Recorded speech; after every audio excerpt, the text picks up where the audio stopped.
여러분, 지금부터 머릿속으로 상황을 하나만 딱 상상해 보시겠어요? 엄청난 규모의 조명이 막 쏟아지고 있는 큰 무대고요. 수많은 관중들의 시선이 오직 나 하나한테만 딱 집중되어 있습니다. 그리고 내 손에는 마이크가 들려 있죠. 와, 생각만 해도 벌써 손에 땀이 나고 막 심장이 쿵쾅거리는데요. 보통 사람이라면 거기 서 있는 것조차 힘들걸요? 그쵸. 엄청 떨리죠. 근데 여기서 조건이 더 붙습니다. 이곳은 내 언어가 전혀 통하지 않는 아주 낯선 외국입니다. 아, 낯선 외국이요? 네, 날 지켜보면서 막 따뜻하게 환호해주던 고국의 팬들도 없고요. 내가 여기까지 오면서 겪은 사연을 알아주는 사람도 전혀 없습니다. 완전 백지 상태인 거죠. 와, 진짜 철저하게 고립된 느낌이겠네요. 의지할 곳이 하나도 없는 거잖아요. 맞아요. 게다가 더 기가 막힌 건 지금 내 나이가 고작 15살이라는 겁니다. 중학교 2학년이죠. 15살이요, 세상에. 그 어린 나이에 그런 무대에 선다고요? 네, 근데 이게 끝이 아닙니다. 지금 고국에서는요, 내 무대 하나, 나를 향한 심사위원의 평가 하나를 두고 수많은 사람들이 인터넷에서 엄청나게 거친 논쟁을 벌이고 있는 중이에요. 와, 심리적인 압박감이 정말 어마어마하겠네요. 외부의 소음까지 짊어지고 있는 거잖아요. 그러니까요. 이 숨막히는 압박감 속에서 여러분이라면 과연 입을 떼고 무사히 노래를 부를 수 있을까요? 사실 저는 다리에 힘이 풀려서 주저앉았을 것 같거든요. 저라도 못합니다. 아니, 어른들도 웬만한 강심장이 아니면 도망치고 싶을 상황이죠. 맞아요. 자, 오늘 저희가 이 깊은 탐구 시간을 통해 파헤쳐볼 이야기가 바로 이겁니다. 이 불가능해 보이는 상황을 완전히 박살 내버리고 무대를 장악해버린 한 15살 소녀, 바로 빅예서양의 일본 MVP 수상 현상입니다. 네, 정말 최근에 엄청난 화제였죠. 그쵸. 근데 여러분, 저희가 오늘 이 이야기를 단순히 와, 어린 가수가 일본 가수 상을 받았대, 대단하다, 이런 표면적인 연예계 성공 스토리로 소비하려고 가져온 게 절대 아닙니다. 맞습니다. 이 사건은 단순히 가요계 뉴스를 넘어서는 아주 깊은 의미가 있죠. 네, 저희의 오늘 목표는 이겁니다. 대중이 압도적인 재능을 마주했을 때 벌어지는 어떤 심리적 모순들, 이른바 신동의 역설이라고 할 수 있는 현상, 그리고 그 거대한 소음 속에서 한 개인이 어떻게 자신의 가치를 스스로 증명해내는가, 이걸 파헤쳐보는 거예요. 심리학적인 케이스 스터디라고 보시면 됩니다. 자, 이 이야기 한번 본격적으로 풀어볼까요? 네, 좋습니다. 우리가 어떤 특출난 재능을 가진 10대 참가자, 어린 참가자를 볼 때 대중의 머릿속에서 가장 먼저 작동하는 인지적인 지름길이 하나 있습니다. 인지적인 지름길이요? 그게 어떤 건가요? 바로 신동이라는 라벨링입니다.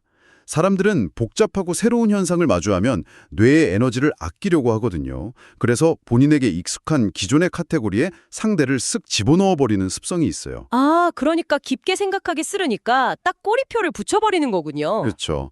아, 쟤는 기술적으로 아주 훌륭한 꼬마구나. 아니면 어른들의 노래를 되게 귀엽게 잘 따라 부르네. 이렇게 딱 정의를 내리는 순간 우리는 더 이상 그 무대를 깊이 분석하지 않고 아주 편안하게 소비하게 됩니다. 귀여운 아이의 재능잔치 정도로 보는 거죠. 아, 맞아요. 보통 어린아이가 막 되게 짙은 한이나 이별의 슬픔 이런 걸 담은 끈적한 트로트를 부르면 귀엽긴 하잖아요. 근데 약간 기형적이라는 느낌을 지울 수가 없거든요. 네, 이질감이 들죠, 보통은. 마치 초등학생이 아빠의 헐렁한 정장 양복을 빌려 입고 나오는 걸 보는 느낌이랄까요? 감정은 아직 되게 얕은데 기교면 막 화려하게 꺾고 돌리고 할 때 느껴지는 그런 위화감, 그런 게 있잖아요, 보통은. 맞습니다. 그런데 여기서 정말 흥미로운 점은 빈예서라는 가수가 등장했을 때 대중의 뇌 속에서 바로 그 인지적 지름길에 팍 하고 에러가 발생해버렸다는 겁니다. 에러가 났다고요? 네, 단순히 귀엽게 모방 잘하네 이렇게 치부하기에는 그 무대를 본 관객들이 느끼는 슬픔이나 감정적 동요의 깊이가 너무 깊었던 거예요. 어린들의 흉내를 내는 수준이 아니라 진짜 사람의 마음을 푹 찌르는 무언가가 있었던 거죠. 와, 저도 그 무대 영상을 봤는데 진짜 공감 가거든요. 보통 곡 전주가 흐르고 막 첫 소절을 입 밖으로 내뱉기도 전이잖아요. 미세하게 숨을 딱 들이마시는 그 찰나의 순간부터 이미 15살이라는 물리적인 나이는 그 공간에서 지워져 버리는 그 느낌을 받았어요. 맞아요. 바로 그 지점입니다. 단순히 꺾기나 발성을 잘하는 게 아니라 감정선 그 자체를 장악해버리죠. 그러니까요. 여기서 제가 전문가님께 꼭 여쭤보고 싶었던 게 있습니다. 도대체 어떻게 15살밖에 안 된 어린아이가 진짜 산전수전 다 겪고 눈물 콧물 다 빼본 어른들의 그 복잡하고 끈적한 정서를 그렇게 완벽하게 자기 것으로 재현할 수가 있는 걸까요? 이게 흉내낸다고 되는 게 아니잖아요. 네, 절대 흉내만으로는 불가능하죠. 심리학이랑 신경과학 쪽에서는 이걸 정서적 전염, 그러니까 이모셔널 컨테이전의 고도화된 형태로 설명하기도 합니다. 정서적 전염이요? 감정이 옮는다는 뜻인가요? 네, 맞습니다. 인간의 뇌에는 거울 신경세포라는 게 있거든요. 이 세포는 상대방이 지금 저 표정이나 감정을 억지로 꾸며내서 가짜로 연기하고 있는 건지, 아니면 진짜 자기 내면 깊은 곳에서 끌어올린 찐 감정인지를 기가 막히게 탐지해냅니다. 뇌가 그걸 알아챈다고요? 그럼요. 누군가 슬픔을 막 억지로 쥐어 짜내려고 할 때 우리는 무의식적으로 상대방 안면 근육의 미세한 비대칭이나 아니면 성대의 부자연스러운 긴장감 같은 걸 포착합니다. 그리고 마음속에 딱 방어막을 쳐버리죠. 아, 저거 연기네. 우는 척하네. 이렇게요? 바로 그겁니다. 저건 가짜 슬픔이다 하고 차단해버리는 거예요. 그런데 빈예서 양이 무대에서 보여주는 방식은 그런 단순한 훈련이나 연기의 결과물이 아닙니다. 곡에 담긴 정서를 머리로 달달 외워서 흉내내는 게 아니에요. 그럼 대체 뭔가요? 활자화되어 있는 그 가사의 슬픔을 자기 내면으로 가져와서 물리적인 진동으로 완전히 변환해내는 겁니다. 목소리의 결, 성대의 미세한 떨림, 고음을 팍 내지르기 직전에 생기는 그 찰나의 침묵, 심지어 허공을 응시하는 시선 처리까지요. 와, 이 모든 요소들이 인위적으로 계산된 연기가 아니라 진짜로 깊은 슬픔을 느끼고 있는 인간의 생리적 반응이랑 완벽하게 동기화가 되어버리는 거죠. 아, 그러니까 뇌가 의심할 틈을 안 주는 거군요. 그쵸. 관객의 논리적인 이성이 저 아이는 아직 어리니까 저런 깊은 이별의 한을 알 리가 없어 라고 판단을 내리기도 전에 그 소리의 물리적인 파동이 우리 뇌의 감정 중추를 그냥 다이렉트로 타격해버리는 겁니다. 와, 감정 중추를 직접 타격한다. 저는 방금 그 말씀 들으면서 제 나름대로 이런 비유가 하나 딱 떠올랐거든요. 어떤 비유죠? 영재들이 어른들의 흉내를 내면서 부르는 무대는 약간 최신 AI가 그려낸 초상화 같아요. AI가 그린 그림이요? 네, 수백만 장의 슬픈 표정 데이터를 딥러닝으로 학습해서 기술적으로는 결점이 하나도 없고 눈물방울 흘러내리는 각도까지 완벽하게 그리잖아요. 근데 우리는 그 그림을 보고 가슴 깊이 막 눈물을 흘리거나 오열하진 않거든요. 그쵸. 완벽하긴 한데 영혼이 빠져 있으니까요. 확 와닿지가 않죠. 네네, 맞아요. 근데 빈예서양이 노래하는 방식은 그런 AI의 학습이 아니라 마치 누구나 접속할 수 있는 슬픔이라는 오픈소스 API에 직접 접속하는 느낌이랄까요? 감정의 API에 접속한다? 네, 시대나 세대를 다 관통하는 인간이라는 누구나 느끼는 보편적인 슬픔이라는 데이터를 무대 위에서 실시간으로 쫙 끌어와서 자기만의 감정으로 컴파일해버리는 거죠. 와, 진짜 찰떡 같은 비유네요. 정확합니다. 그러니까 대중 입장에서는 이 아이를 보면서 단순히 이거 노래 잘 부르는 어린 신동이네? 에서 끝나는 게 아니에요. 저 아이의 목소리가 지금 내 안에 있는 깊은 상처를 어루만져 주는구나. 내 감정을 알아주는 진짜 아티스트구나. 라고 받아들이게 된 겁니다. 아, 동등한 예술가로 인정을 해버리는 거네요. 맞습니다. 그런데요, 이 현상을 더 큰 그림으로 연결해보면 바로 이 지점에서 아주 흥미롭고도 잔인한 사회심리학적인 역동이 발생하기 시작합니다. 잔인한 역동이요? 그게 무슨 뜻이죠? 대중이 이 어린 가수를 단순한 구경거리나 신동이 아니라 나랑 감정적으로 깊게 교류하는 동등한 아티스트로 인정하기 시작했잖아요. 그럼 필연적으로 그 재능에 대한 아주 가혹한 무게가 주어지게 됩니다. 아, 재능의 무게? 네, 사람들은 이제 더 이상 그녀를 15살의 어린 소녀로만 대우하지 않아요. 어른들과 똑같은 잣대, 아니 오히려 자신이 그 무대에서 받은 감동의 크기가 워낙 크니까 그 감동에 비례해서 훨씬 더 엄격하고 차가운 잣대를 들이대기 시작하는 거죠. 기대치가 미친 듯이 높아지는 거군요. 네, 빛이 압도적으로 밝으면 그림자는 폭력적일 만큼 짙어지는 법이거든요. 작은 실수나 흔들림, 아주 미세한 컨디션 난조조차도 대중의 그 거대한 기대라는 현미경 아래에 들어가면 치명적인 결함으로 막 확대 해석이 되는 겁니다. 어린 소녀가 견디기엔 너무나 무거운 짐이죠. 아, 그 말씀을 들으니까 바로 딱 떠오르는 사건이 하나 있습니다. 그 재능의 무게와 차가운 잣대가 바로 맥락에서 빵 하고 폭발했던 사건이잖아요. 네, 다들 아실 만한 그 일이죠. 네, 경연 프로그램에서 서른도 심사위원이 빈예서양에게 던졌던 아주 날카롭고 냉정한 심사평, 그리고 그 방송이 나간 이후에 대중들 사이에서 엄청나게 들끓었던 사과 요구 논란, 이게 진짜 엄청난 이슈였거든요. 맞습니다. 인터넷이 정말 뜨거웠죠. 네, 반응이 극명하게 갈렸어요. 어떤 사람들은 아니 대선배가 아무리 그래도 그렇지 어린아이한테 너무 과혹한 거 아니냐 상처 주지 마라 하면서 분노했고요. 반대로 어떤 사람들은 프로의 세계에 날았으면 그 정도 평가는 당연히 감수해야 되는 거 아니냐. 오히려 피가 되고 살이 되는 조언이다. 이렇게 팽팽하게 맞섰습니다. 네, 아주 치열한 논쟁이 벌어졌었죠. 근데요, 전문가님, 저희는 오늘 어느 쪽이 맞냐 틀리냐 이 사실관계를 따지자는 게 아니잖아요. 저는 여기서 우리 청취자 여러분을 대변해서 아주 근본적이고 날카로운 반론, 어찌 보면 모순 하나를 짚고 넘어가고 싶거든요. 오, 어떤 모순일까요? 솔직히 까놓고 말해서 우리 대중들이 지금 엄청난 위선을 떨고 있는 거 아닌가요? 대중의 위선이요? 어떤 면에서 그렇게 보셨나요? 생각해보세요. 우리는 방금 전까지 15살 아이한테 나이를 완전히 초월한 소름 돋는 무대, 내 심장을 막 후벼 파는 완벽한 프로의 퍼포먼스를 기대하고 열광하면서 소비했잖아요. 네, 완전 아티스트 대우를 했죠. 그쵸? 근데 그러다가 막상 심사위원이 그 아이를 아마추어 어린아이가 아니라 아주 엄격한 평가를 받아 마땅한 프로 아티스트로 대우하면서 날선 비판을 딱 가하니까 갑자기 태도를 돌변하는 거예요. 아, 갑자기 보호자로 빙의를 하는군요. 네, 아니 어떻게 어린아이한테 저렇게 상처를 줄 수 있냐, 아이를 보호해야 한다 하면서 막 분노하잖아요.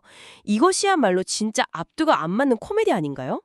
우리가 진짜 그 아이를 보호하려는 따뜻한 수호자인 건지 아니면 그 어린 재능을 극도의 압박감이 넘치는 경연이라는 콜로세움 안에 밀어놓고 구경하면서 즐기는 관중인 건지 진짜 헷갈리거든요. 와, 핵심을 정말 정확하고 예리하게 찌르는 통찰입니다.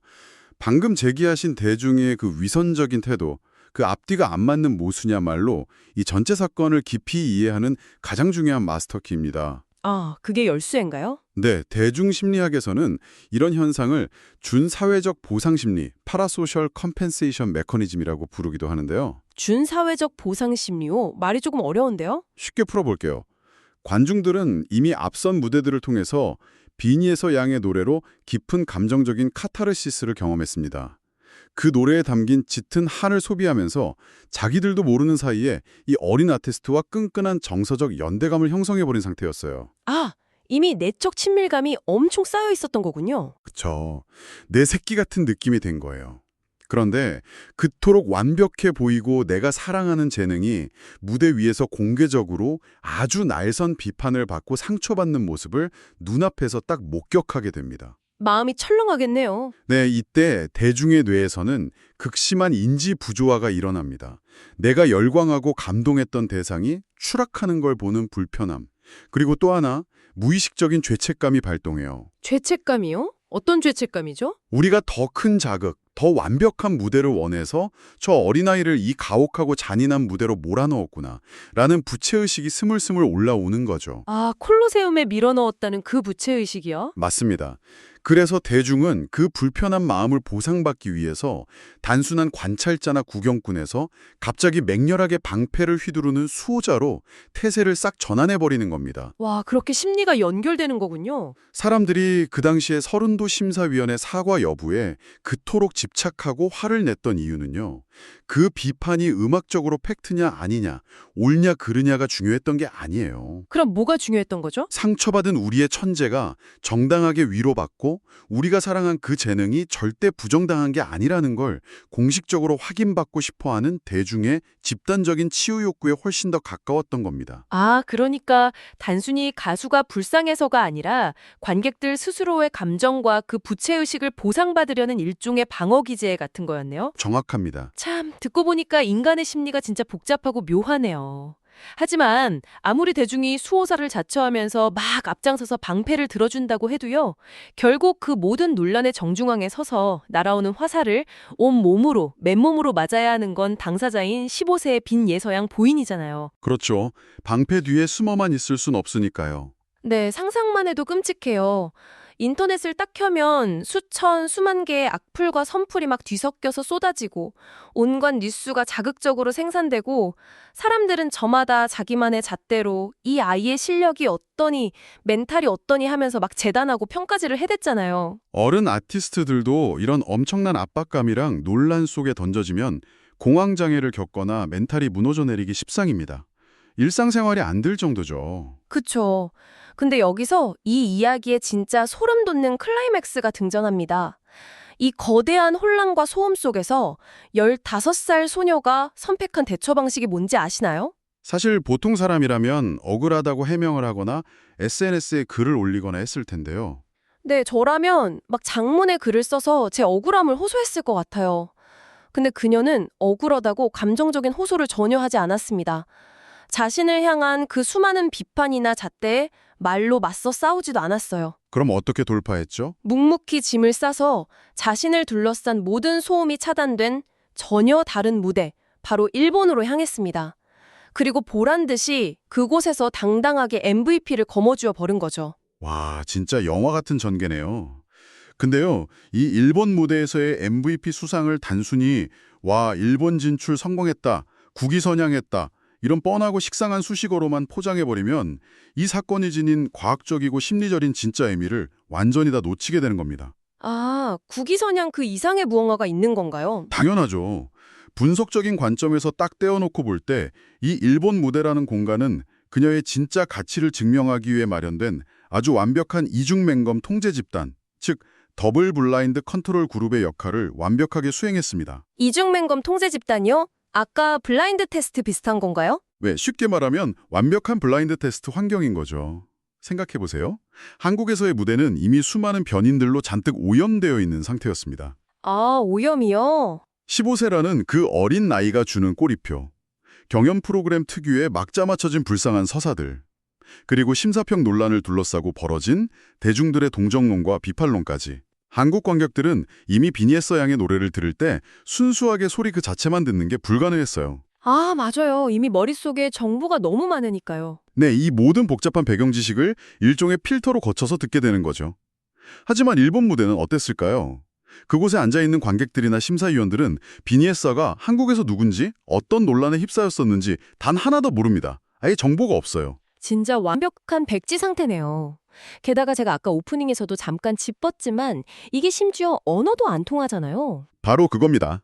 언어 장벽이 주는 통제력은 엄청나죠. 한국 트로트 특유의 그 이별의 회한, 구슬픈 한이라는 아주 미묘하고 복잡한 정서적 맥락을 활자나 가사로는 전혀 전달할 수가 없는 거잖아요. 가사는 철저하게 한국어의 운율에 맞춰져 있는 거고요. 네, 가사 전달이 아예 안 되는 상황인 거죠.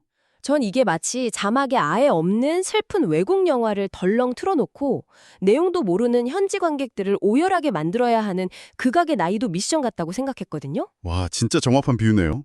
언어다는 가장 강력한 서사적 무기가 완전히 봉쇄된, 통제된 상황이었던 겁니다. 그런데 그녀는 그 미션을 해내버린 겁니다.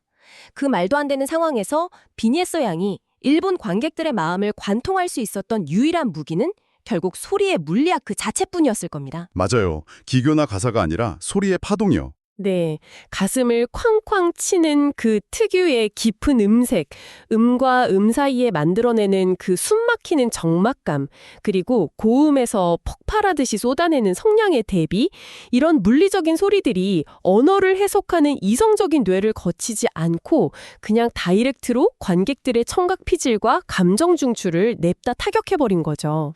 진짜 소름이 쫙 돋네요. 이 일본 MVP 수상이 의미하는 바가 바로 그겁니다. 결국 그녀의 재능이 한국 미디어가 억지로 만들어낸 감동팔이나 아니면 팬덤의 맹목적인 실드 덕분이 아니었다는 걸 입증한 거예요. 언어와 국경을 다 떼고 봐도 통하는 진짜 실력이라는 걸 완벽한 객관식 데이터로 증명해낸 역사적인 사건인 셈이죠. 와, 완벽한 객관식 데이터 진짜 명쾌하네요. 이 일본 무대라는 철저하게 통제된 환경에서 얻어낸 이 압도적인 결과물은요. 그동안 한국에서 그녀를 괴롭히고 흔들어댔던 모든 비판과 의심, 소음들을 단 한 방에 일거에 소고시켜버렸습니다.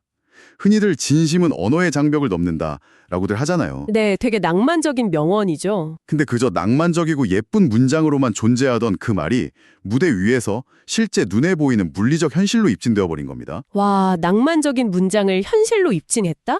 이 증명이 비니에서 양 본인에게도 엄청난 일이지만 그동안 그녀를 믿고 지지해온 팬들에게도 의미가 남다를 것 같아요. 엄청나죠.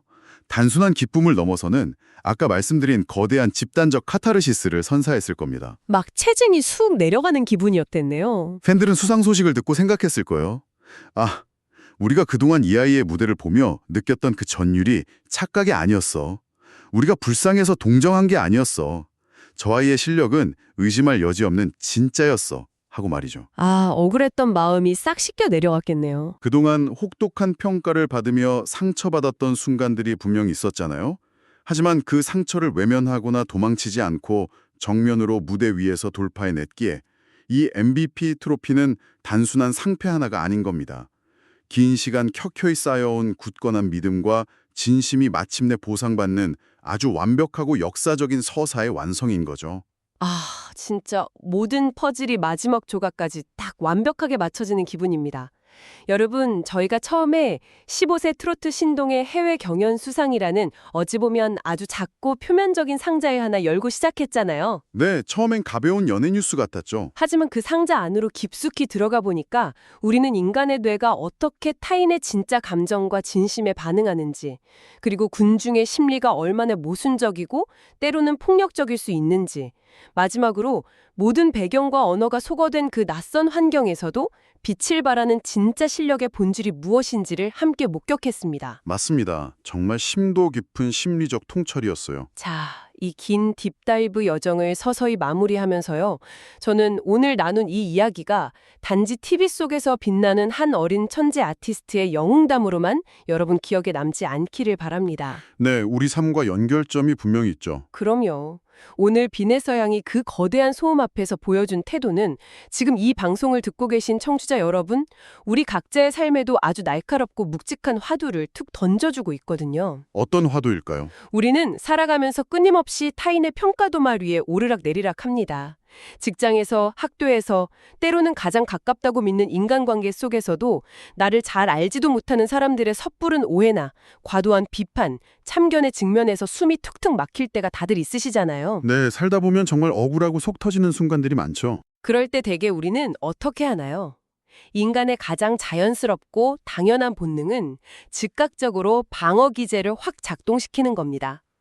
나 억울해. 내 마음은 그게 아니야. 하고 감정적으로 호소하고 나를 깎아내리는 사람들과 핏대를 세우며 논쟁하고 수많은 변명을 구구절절 늘어놓는데 우리의 그 귀중한 에너지를 다 쏟아붓곤 하죠. 세상의 시끄러운 소음에 내 입에서 나오는 또 다른 소음으로 맞불을 놓으며 싸우는 셈이네요. 맞습니다.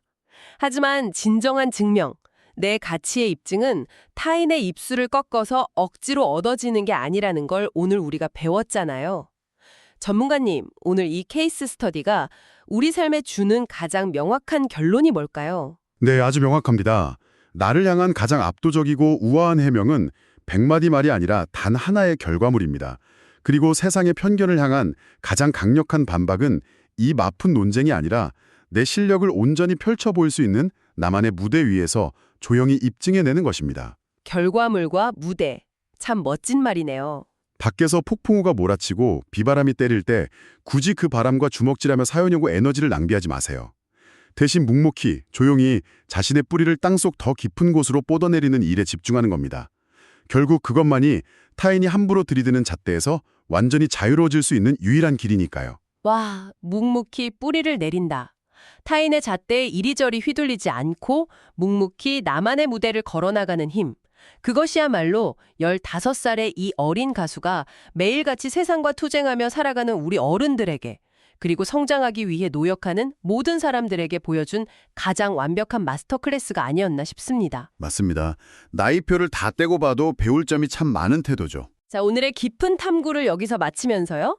청취자 여러분 스스로에게 던져보실 수 있는 마지막 질문 하나를 조용히 남겨두겠습니다. 어떤 질문이죠? 세상의 차가운 평가나 나를 옥죄는 억울한 오해가 지금 여러분을 에워싸고 있을 때 여러분은 혹시 그것에 말로 맞서 싸우고 변명하기 위해 지금 이 순간에도 소중한 에너지를 무의미하게 소모하고 계신 건 아닌가요? 뼈 때리는 질문이네요. 아니면 그 모든 시끄러운 소음에서 한 발짝 벗어나 오직 나의 진심과 진짜 실력이 온전히 스스로 말하게 놔둘 수 있는 당신만의 그 대조군 무대, 블라인드 테스트 무대를 조용히 치열하게 준비하고 계신가요? 조용하지만 가장 강력한 반격의 무대 말이죠. 네, 그 대답은 오직 지금 이 방송을 듣고 계신 여러분이 딛고 서 있는 각자의 무대 위에만 존재할 것입니다. 긴 시간 함께 해주셔서 감사합니다.